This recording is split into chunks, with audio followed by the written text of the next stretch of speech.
Good morning again, everyone. What was that? There you go. Anybody out there? Anybody out there? Yeah. I want to be with you in this mode of conversation now that I call a forum. And through this year, there will be probably several forums to talk about the interim period. Thus, transition forum is the category.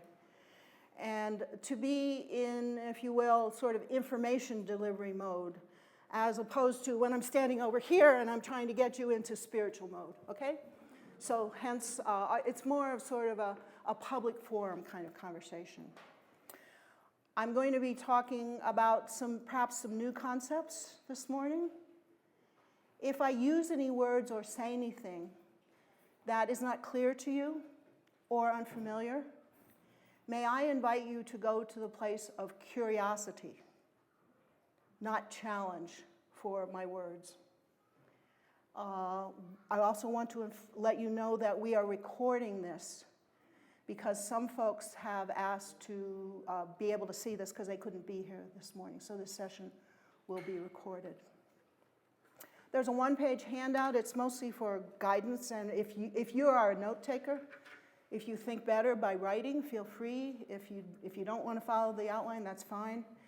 I also covenant to begin on time and as much as possible to end on time. I have a clock that I can see, so I will know when it's 12:30. I'm glad the congregation doesn't have a clock in front of them during worship, but it's helpful for the ministers to have the clock.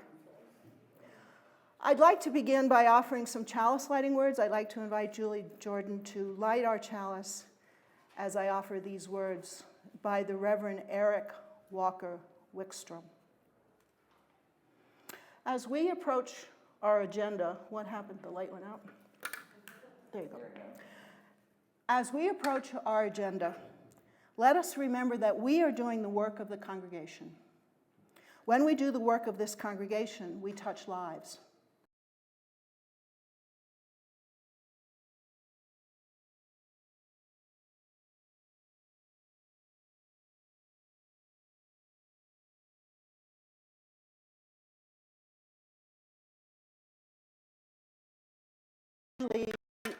Delivery of information, largely descriptive, in terms of presenting you with more about what this interim ministry period is about. I can't say everything in 1 hour, but I hope it's a useful introduction.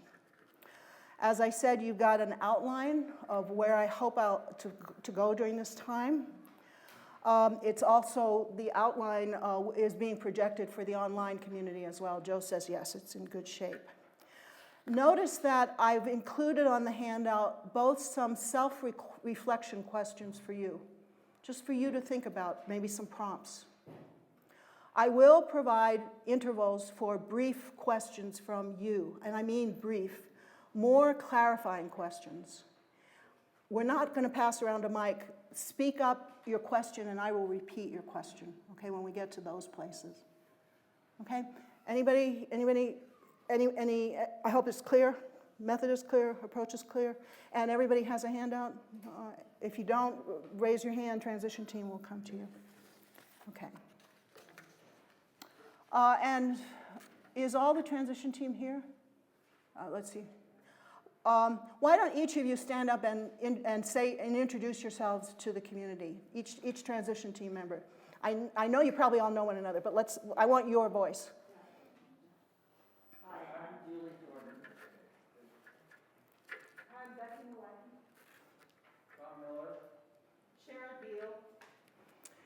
And as we go through our time together, you'll hear more about the role and function and purpose of a transition team. Let me do a check. Is everybody hearing me clearly? Anybody not? Okay. Then let me turn to the outline. I want to begin by some brief definition of what this period is about, and some vocabulary words, if you will. So an interim or a transitioning ministry, the goal of it, the process in it, is a process of change, a process of transformation. And you're going to hear that we have certain repeating guidelines for each interim ministry. And each congregation is unique. So not one size fits all in this change work that we're about. How did you all get to this point? Many of you, I'm sure, are aware there was a search team that collaborated with the UUA's interim search. Last May was the conclusion of it. Tom, when did we start that? We probably started it in, you probably started it like in March, right? January? Okay. Oh, you were working a lot longer. Gosh, yeah. The UUA oversees the process. Interim pickings were slim this year, interim ministers. I just heard there's still about 20 congregations that don't have an interim around the country. You, the decline in ministry these last 2 years, COVID has been so tough on our ministries, and thus the shortage of interims. But we're working on it. We're still working on it. The system is still working on it. I want to be sure you're clear. This is a hired ministry, not a called ministry. Is that clear what I mean? That it's a hire by the board. It's not a call by the vote of the congregation. In our congregational polity, congregations call ministers. But this is a hired ministry, like the targeted ministries were. One also sometimes hear that interim ministries and ministers are pre-fired. And indeed, we come pre-fired. We fill all the customary functions of a minister. We are real ministers. I want to assure you, we are real ministers. Plus, we do the work of transitioning. It's usual to have a transition team. You've already met them. They offer practical support, such as how do I find the closest grocery store? And they become the eyes and ears on the congregation, both for me to inform me and for you, the congregation, to have a place to go to. If you have questions, concerns, joys, sorrows, you can go to them as well. We ministers in interim work, especially what I am, is an accredited interim minister. We have particular training, both from the UUA and from another organization called the Interim Ministry Network, which I'm also a member of. And we have particular seminars, workshops, conferences, etc. That is, we have resources for this kind of ministry. I think this is my 8th interim. I'm part of the UU Transition Ministers chapter. I'm a member of the IM and the Interim Ministry Group. And later on in the year, you're going to be hearing, I'm also bringing you information and methods from the Center for Courage and Renewal, which is an organization that, from which I can bring a spiritual practice called Circles of Trust to you. Interim ministries are usually on 1-year renewable contracts, probably no longer than 3 years. The average is 2, but we don't know that yet. That's not to talk about yet. Right now we're in a 1-year contract in this ministry. My basic mantra, friends, if you don't go away with anything else from this morning, my basic mantra during interim work, we move ahead with change well, not quickly. Well, not quickly. So again, if nothing else, go away with that. So I offered a prompt for you. I'm not asking for conversation right now, but just think on your experience with change. How do you deal with change? Does it feel good to you? Is it scary? Is it anxiety and producing, et cetera, et cetera? Brief questions. Is there any brief clarifying question about what I just said? Anybody? Well, if you think of anything later, jot a note. I will end promptly at 12:30. I'm happy to stay and have any one-to-one with anybody. So if you think about something in the course of, I'm happy to visit with you. Okay, I invite you now, and Joe will go to the back side. I want to look at the core work of interim ministry, which is called the 5 focus points of interim ministry. It's on the back of your handout. And I want to take a fair amount of time looking at the 5 focus points. I'm going to propose that I talk through each of them. I've allowed about 25 minutes for this. I invite you to take notes if questions arise. And you'll be hearing a whole lot more about these 5 focus points because they're the grounding of this time together. There'll be an appraisal process at roughly the 6-month period, for example, and that appraisal is grounded on these focus points. You'll be hearing from me a lot about these focus points. And you can read a short blurb there about the 5 focus points. I'll use the word generic, and I don't mean that in terms of not relevant or dull and boring, but they are the same 5 focus points for every interim ministry in our UUA tradition. They actually come from the Interim Ministry Network, and so they're used among all the denominations that participate in this program. So each congregation is invited to apply these 5 focus points, each in their own way, each to their own circumstances. So I would invite you, as you're hearing these, think through or even make notes. How is this focus point relevant to what you understand is the context of this congregation? Okay? So let's start with the first. And by the way, these 5 functions, if you will, they're almost sort of expected. If you're engaged in any kind of transformation work, they're expected. You look at the past, you look at the present, you look at the future. But let me go through them because they're articulated a bit more specifically.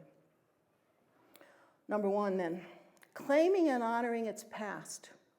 Claiming and honoring its past and engaging and honoring its griefs and conflicts. So think through for yourself what those words mean as you're hearing them. Let me offer a few comments about that. That's the first point. You're going to hear me often addressing history, addressing the past. One of my roles in the denomination is I am a UU historian, and I think historically, and I remind congregations to think about the past, and especially on the premise, the past influences the present and informs the future. You'll hear me talk about history as spiritual practice. History both of this congregation and of the wider denomination. In any sermon, if it's appropriate, I try to work in a little tidbit about UU history, so you can test yourself if you know who Theodore Parker is, or you know what the Black Empowerment movement was. And if you don't know right now, I'll get to those. I said in the sermon, I invite you to know your past, but don't live in your past. Live in the present.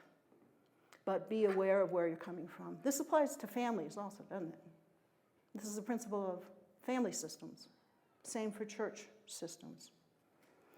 So look at these verbs. I guess they're verbs. Gerunds in this first point. Claiming your past. Claiming, that means owning, acknowledging, not shying away from both the positives and the negatives.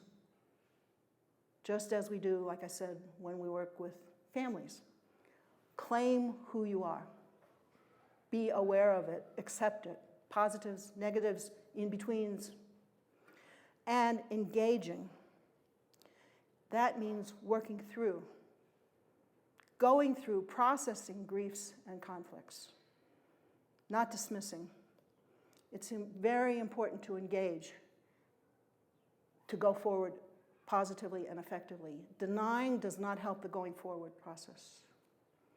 One other note I have here, I think sometime during the fall, if we can schedule it, I have my own short 4-session UU history course.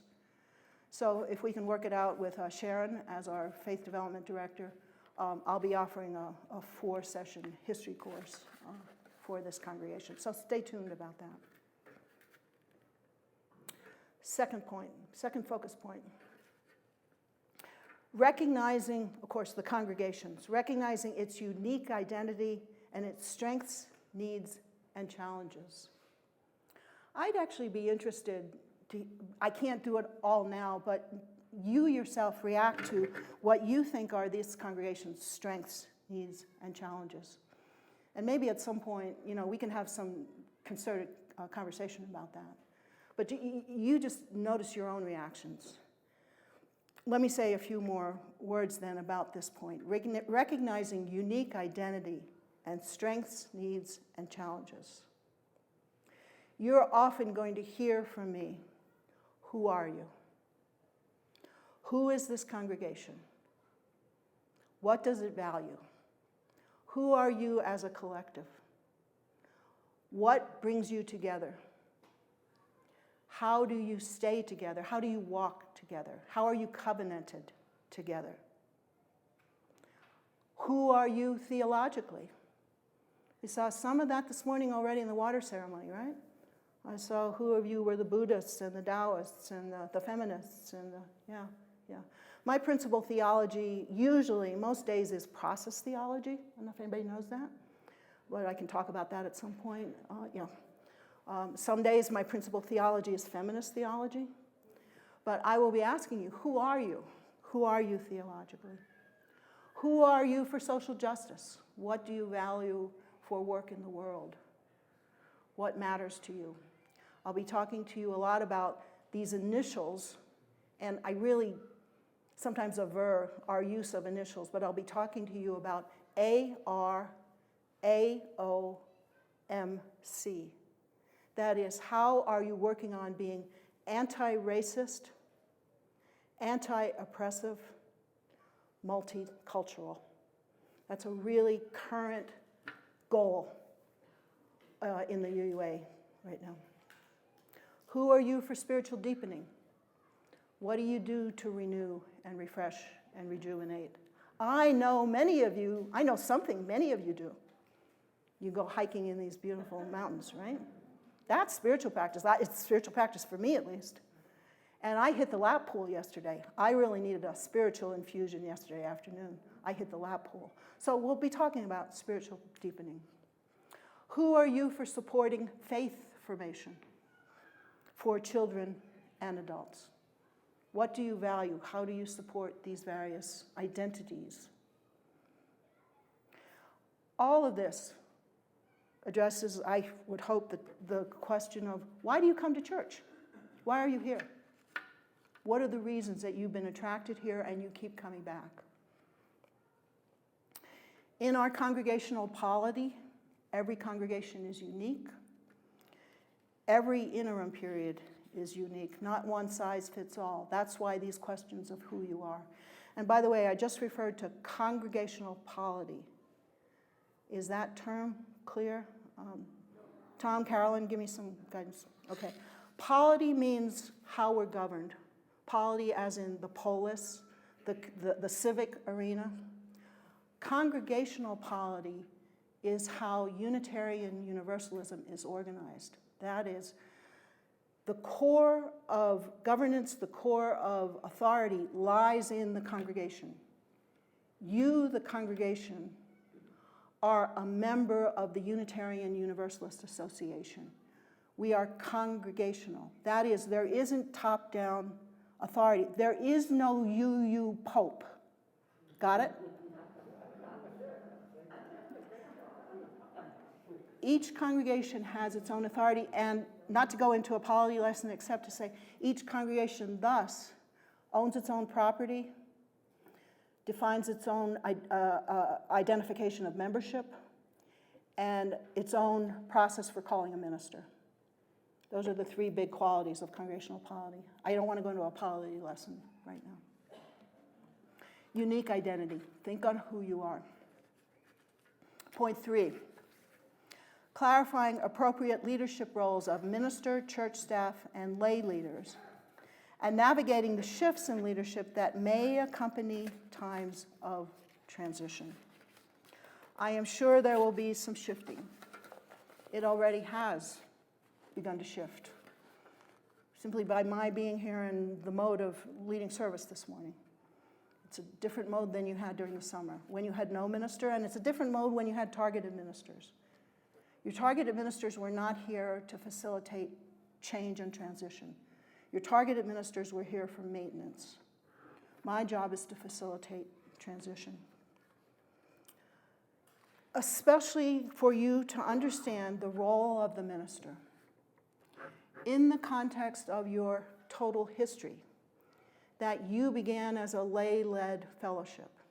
So if any of you are new or newer and not quite sure about all that I'm talking about, I invite you to talk to somebody else or get a handle on sort of the longer history. So what is your understanding of what a minister routinely does? What do you want your minister to do, your future minister? What to expect from a minister?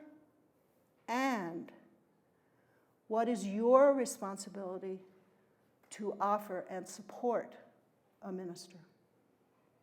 That's really important for you to discern. Remember, all the staff are religious professionals. That means we apply and conform to all the rules and regulations and culture of being professional.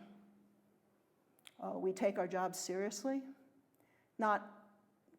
We take our jobs earnestly. We are not serious people. We take our jobs earnestly. We agree to the basic premises of professional life.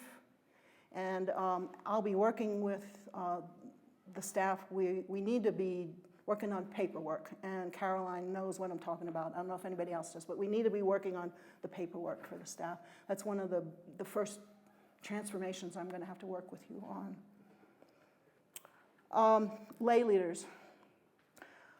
I'm beginning to learn who the lay leaders are. Undoubtedly, there'll be some shifting and shuffling, and we'll be talking in your various committees about leadership.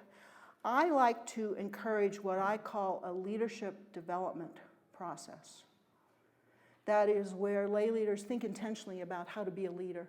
It often happens that we invite folks to chair a committee, and they haven't had any experience ever in leadership. And then they get involved in it, and they get disillusioned, and then they drop out, and then the committee falls apart, et cetera, et cetera. I really encourage an intentional lay leadership method. And again, without saying too much more and opening a can of worms, an intentional lay leadership development process eventually can take the place of a nominating process. But that's way down the road, okay? That is, you're growing into leadership. You have an understanding of what it means. The UUA has many resources for lay leadership, which I'll talk about. It helps to have a flow chart of roles and responsibilities for these various relationships. So far I haven't found one, but maybe there is one, so that I can see, big picture, who's related to who speaks to who am I responsible for, who's responsible to me, et cetera, et cetera. I mentioned a little earlier social justice, and I want to be sure I say it again here.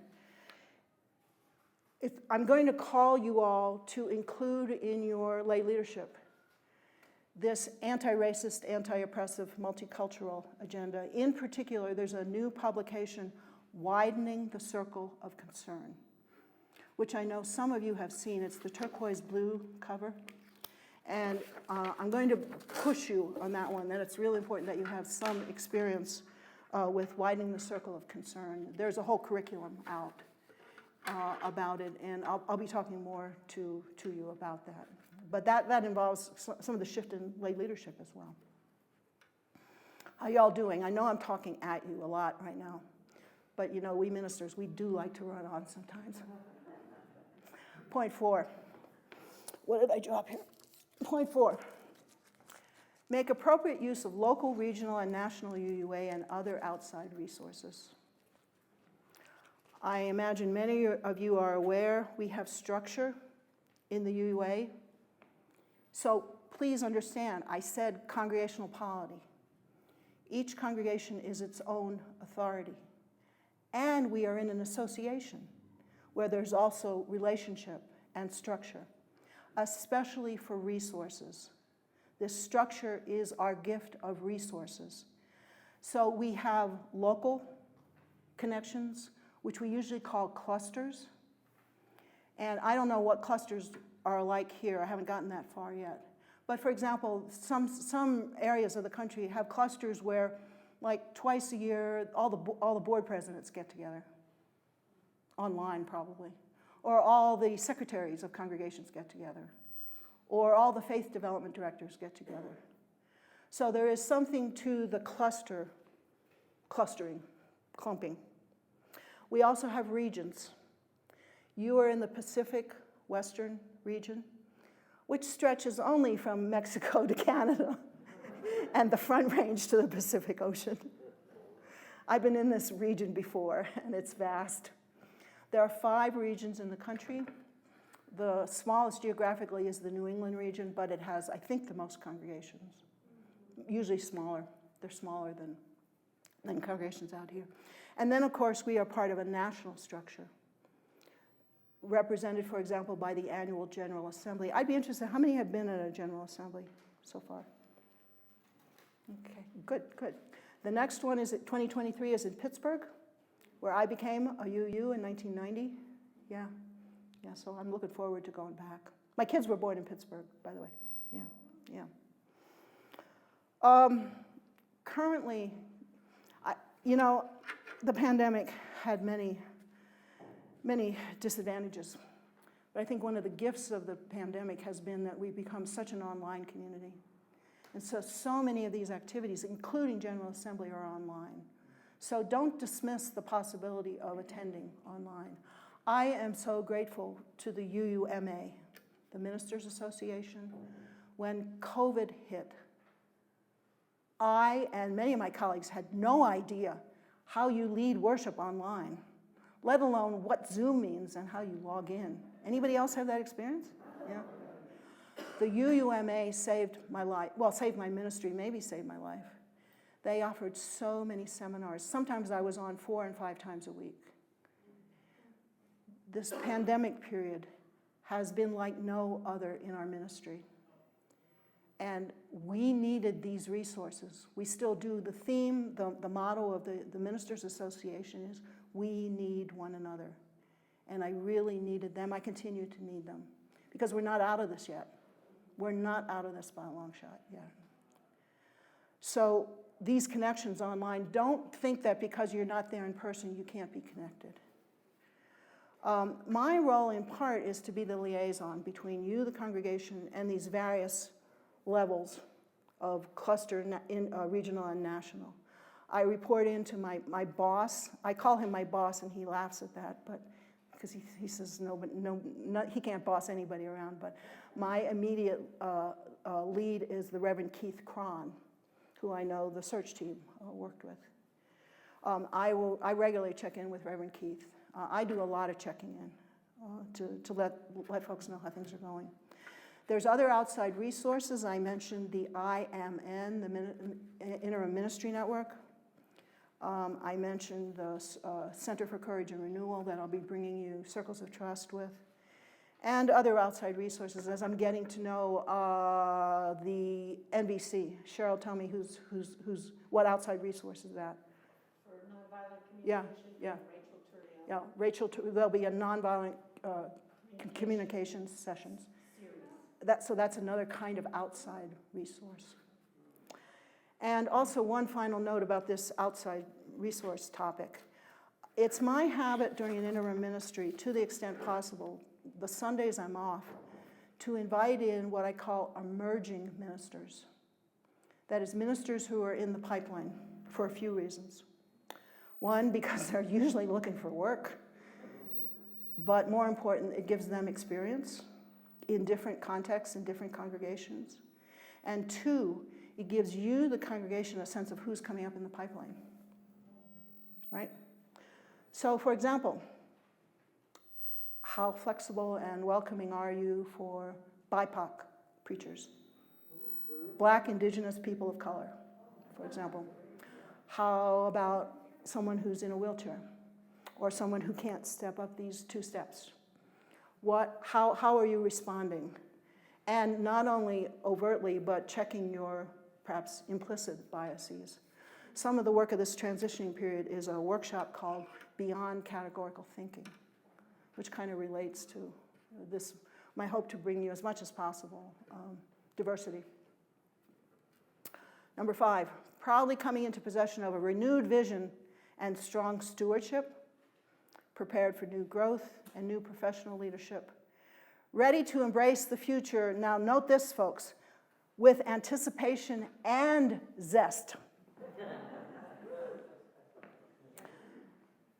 This process of visioning the future, it must be grounded on relationships, not on tasks.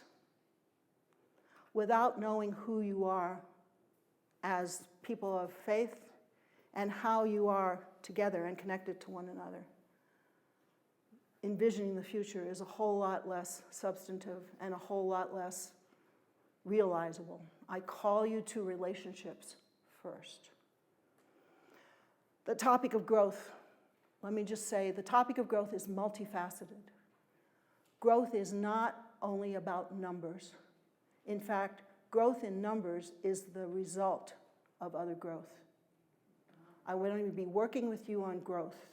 This is an important topic to understand. Growth requires the assessment of what are the demographics in your area. What is the potential if you want to grow in numbers? What are the demographics of the geographic area that you're in or the online community who you can reach? Preparation for new leadership also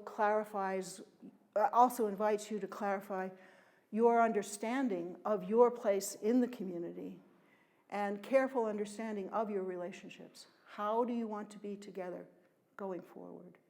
And then eventually, how do you include a new minister in those relationships? And then maybe rework staff, reassembled professional staff. Okay, I had offered a prompt,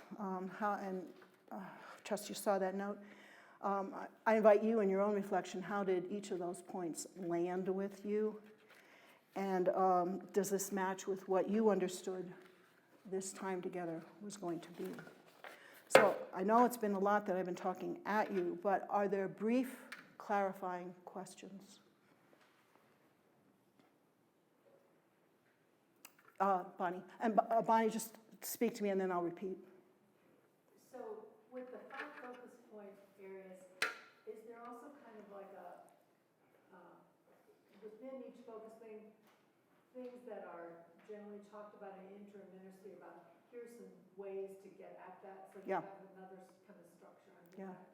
Bonnie's asking how each of these points, my words, I hope they're what you meant, how these 5 points, are there tips and suggestions for implementing?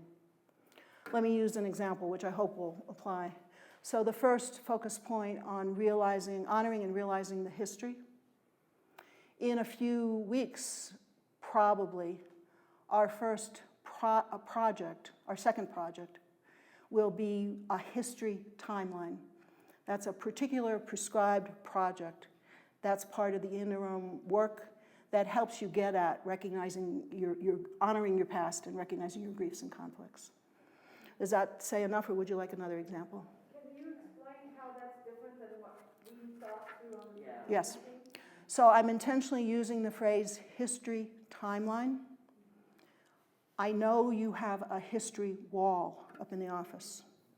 The history timeline is butcher block paper, mark off the years, and it is a recording of your personal memories of the congregation. It's not an accounting of the data.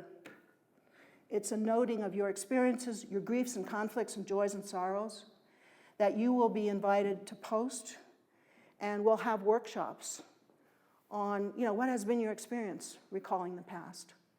What was it like as you're thinking back on, 1989 or whatever? So it's not the factual timeline. It's your experiences. I hope that says enough for now. Thank you for the question, Becky. Are there other questions about the 5 focus points? I know it's a mouthful when you first see them. Anything else for now? Well, again, I'm happy to stay if there's one-on-one conversation. Okay, a few specific projects then this fall. I'm moving on my outline. It didn't get a number. It should be number 4. It didn't get a number on my outline. thus the imperfections of word. So, do you have a question about the focus points? Yes, I have a question about the elephant in the room. Why did Katie leave? That's not for me to address right now. Shall we respond right now or not? Yeah, thanks for the question, but I don't think that is the focus of this, the get-together today, Judy. It will have to be addressed at some point. Thank you for your question. Yeah, Thank you. but I don't think we're going to. Sit tight for a minute because my concluding remarks may put that question into some timeline perspective. I heard your question. I really heard your question. Okay. Anything else? Anything else? And thank you, Sharon. Thank you for the Healthy Congregations Committee. Let me describe a few specific projects we'll be working on. Some of you have already have participated in the meet and greets, the small group conversations, where we sat out in the patio and got to know one another. We haven't yet worked out if we can offer another round of them. I've got to catch my breath now after this first opening. I would like to do another round, but it depends on how many hours are in the week. If I can find a way to get more than, 104 hours in the week. Yeah. In the beginning, I'm offering what I call boilerplate sermons. I'll be addressing in the next several Sundays important themes that are important to ground a congregation, and especially a transitioning team, on spiritual practice, on covenant and its meaning, and on shared ministry. So by the end of October, I will have offered those grounding conversations. We will engage in this history timeline project, which I've already described a bit. I'm looking at October or November, I hope. Physically, I can see only Bowman Hall for that, unless there is another brilliant idea for where to put it, because it's an interactive kind of project, which will be ongoing. You all can come in as you wish and post on the timeline. So more about that as we can get to it. In mid-November, there will be a startup workshop, which is the traditional conversation facilitated by someone from congregational life staff. That is the covenanting conversation between the congregation and the minister. It's called a startup workshop. I pretty much insist on doing a startup at the beginning of an interim period, if only to remind you and condition you when you start a new ministry, a settled ministry, it is imperative that you have that grounding conversation so that you're on the same page for expectations of one another. Because there are several other new staff, program staff, I presented the idea, could we have a group startup? So with your faith development staff as well. And the jury is still out. We haven't worked that out yet, but I'll let you know about that. I am recommending, and I'm probably going to say some things that are going to generate more questions than we have total time for. I am calling you to consider creating an all-church covenant. That is a brief statement. I know you have a lot of behavioral covenants, and especially that include a lot of words. But what I noticed coming in was I didn't find a very brief statement that parallels your mission statement. That is your covenant. So just a brief review. A covenant is how we promise to be together, based on what we value. We promise to treat one another with respect, assume best intentions, observe confidentiality as required, etc. Covenant is how we are together. Mission is our reason for existing, our purpose. Your mission statement is 6 words, and right now I have to admit I can't remember them. Who remembers the mission statement? You get an extra bonus for this morning's attendance. Who remembers the mission statement? Love courageously, inspire spiritual growth, work for justice. All right. And the prize this morning goes to Bonnie Miller. So covenant, how we are together. Mission, our reason for existing. Vision, moving into the future. What is the hope for moving into the future? Okay? So eventually we'll talk more about the Old Covenant statement. There is a book called In the Interim. And what's the status of that transition team? The congregation bought multiple copies of it. Tom? Yeah, we distributed, I think 20, somewhere between 20 and 25 copies of that to key leaders back in, I don't know, March, April, something like that. And so they're floating around fellowship. We did not record who took them. But if you have one and if you've read it, you might bring it back, or we can order more, I suppose. You can order them on your own as well. What's the name of the place? The UU bookstore. Yeah, bookstore.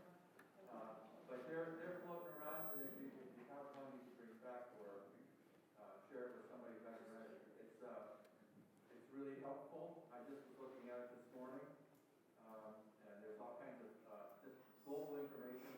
A lot of this Barbara talked about this morning, just to help us frame what we're doing. Thank you, Tom. It's the orange and yellow cover. No accountant for taste and color combinations, but let me not go there. So it's an orange and yellow book you may have seen. It's the second edition. It's a second edition, yeah. So if you have a moment and you want to, have some, if you learn better through academic read, I can recommend that to you as well. Okay, any brief questions about those projects that I listed so far? Okay. Let me then, for the remaining time, offer a few other, what I labeled as other reflections. So may I covenant with you some really fundamentals of communication. So for my emailing with you, I prefer that you use the durangouu.org email. Now, in the beginning, some of you got my Comcast address into your systems because I didn't have a Durango email address yet. I would prefer that church business stays on the church email. So if you think of it, shift over if you haven't already. The new address is intmin. Thank you, Graham. intmin@durangouu.org. For a few of you, I do keep on my Comcast, and you know who you are, for emergency purposes. I do not read church email on my day off, for example. But if there is an emergency, you all, such as the caring committee, know how to reach me. So I just invite you to shift over if you haven't. May I also ask that you not use my cell number for texting. If we think that there needs to be a way to text the minister, I'm going to ask you for a separate burner phone. Just because, again, it merges and schmerges and mixes with my personal. Okay.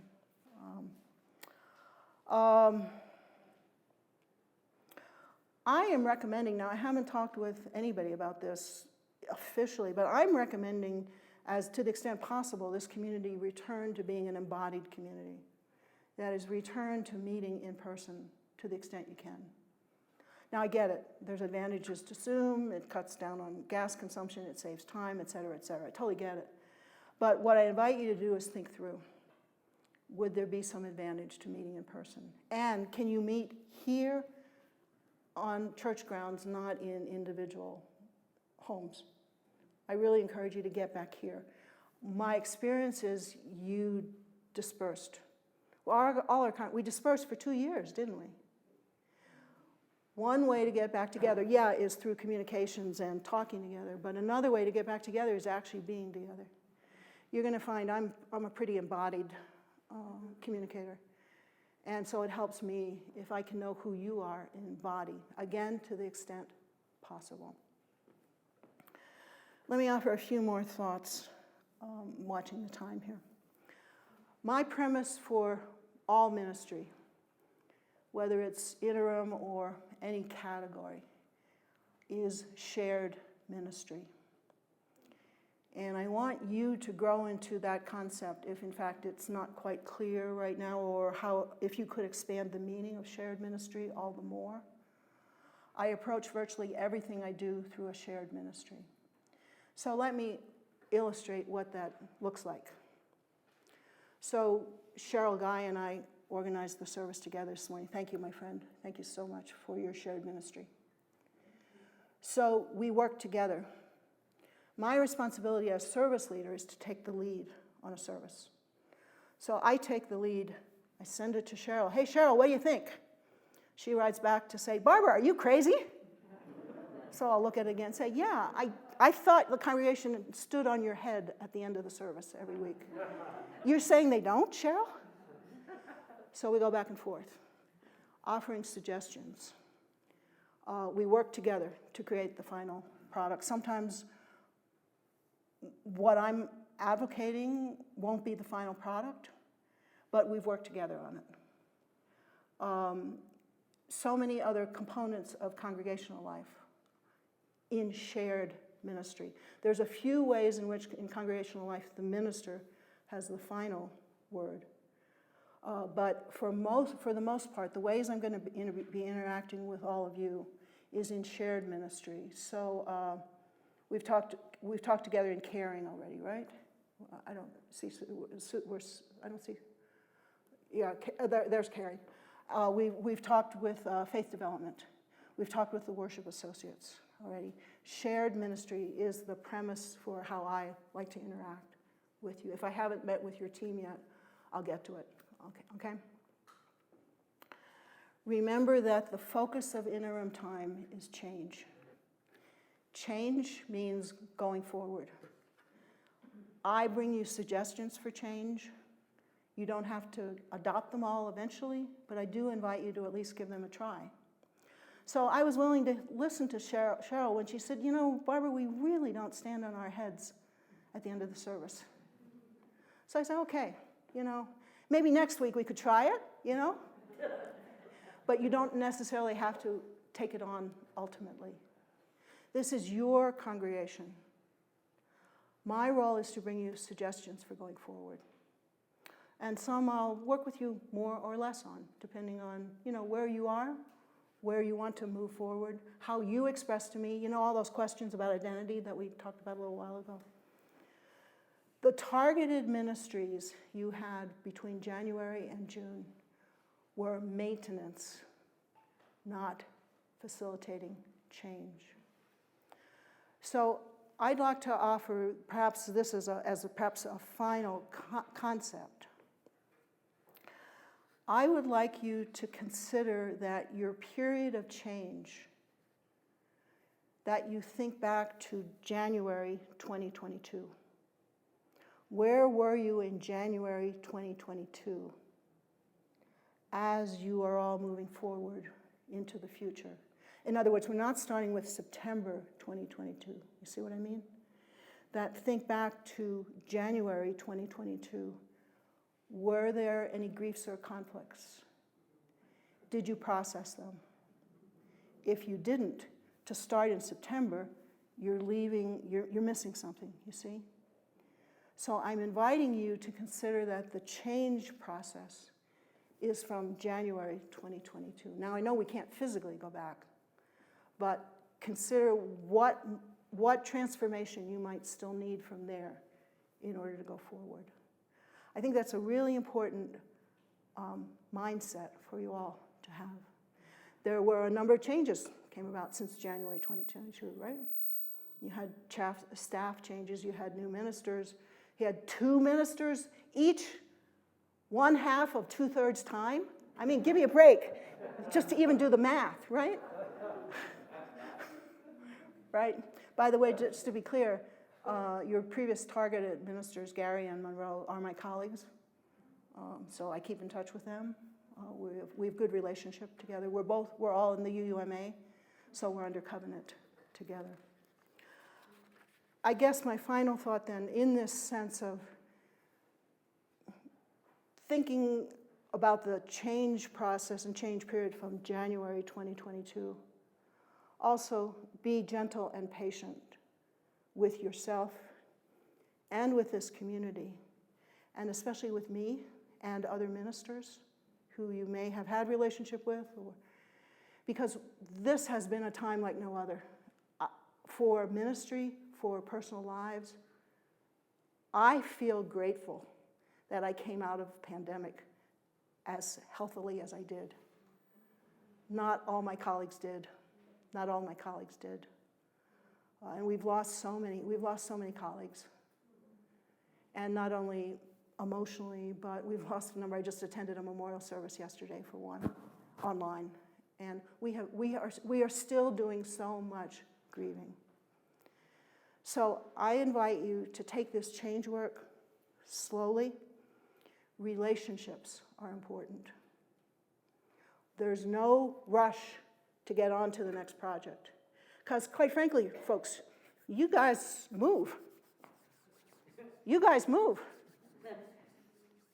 Don't wear me out. Okay, I'm only one person. Okay? So if I say, I don't think we can do that yet, it's not because I'm avoiding you. It's because I've got to get settled down first with the basics, right? I need certain basics before I can move ahead. So we've had our first worship service together. I visited with the worship associates. We kind of got that set. But there's a whole bunch of other things that we still got to get more set. So I invite you, please. I can't but imagine that some of you are still emerging from COVID and thinking on and experiencing what this time in our history, what this time in our world has meant, and the influence and the impact on your lives. So just some thoughts as we go forward. I want to be in covenant with you. I hope you are all in covenant with each other. I wish for all of us the very best going forward. And as the theme of the service today, reflecting on the past to inform who we are in the present and to look forward to the future. So those are some of my concluding thoughts about this time together. It feels like a sermon is coming on, so I'll stop. So are there any brief questions on some of what I just went over? Yeah, and I'll repeat your question. Oh, my voice. Your voice is loud enough. Is there going to be any kind of, those were great 5 points, but I want to know, is there going to be any dedicated sort of processes to bring out those 5 points? Yeah, well, that's parallel to Bonnie's question. Yeah, so there'll be particular projects. I use the timeline, history timeline as one to illustrate. So the notion of visioning going forward. Eventually there'll be a discerning about, what are you looking for in a new minister? And how will you as a community, like through surveys, discern what are your theological preferences, for example. There are particular applications. And I will bring them, sometimes the UUA congregational staff will bring them. Yeah. So I realize it can feel like a big hit right now when you're hearing those, but I get it. I get your question. Yeah. Are there other questions?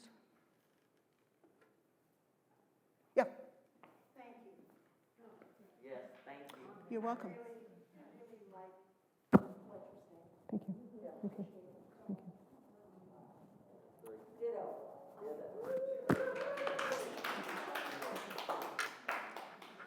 All right. Like I said, if there is any one-to-one that you prefer, I'm happy to stay. So I have one final agenda item then. We began by lighting our chalice, and we will metaphorically put out our chalice.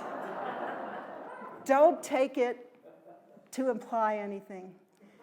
As we extinguish the flame of our chalice, but not its spirit, I invite you to take its spirit with you as you go out into your day and your tomorrow and the rest of your tomorrows. And then going out, I would like to hear from you one word, from any of you who wishes. How are you going out from here? How are you going out from here?